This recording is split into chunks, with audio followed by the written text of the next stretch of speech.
Let's talk about wills. In Washington state, I would say more commonly, we use a will platform for where your assets go when you die. There's a lot of benefits to using a will over a revocable living trust. Everybody's heard of a will. You're familiar with a will. What does a will do? A will is how you direct your assets on your death. What people often misunderstand is they think they have a will, so therefore there will not be a probate, which is exactly the opposite. A will means that there will be a probate if that's how your estate plan is set up.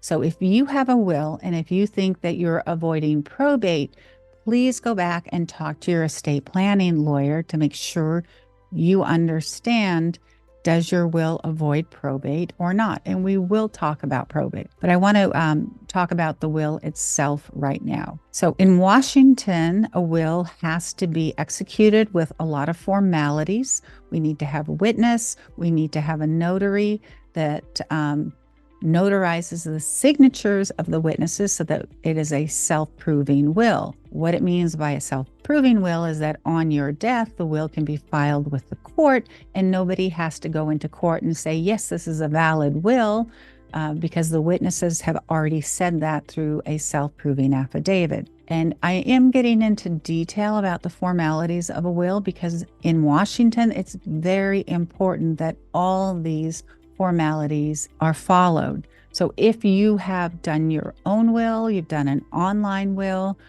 there may be problems with your will.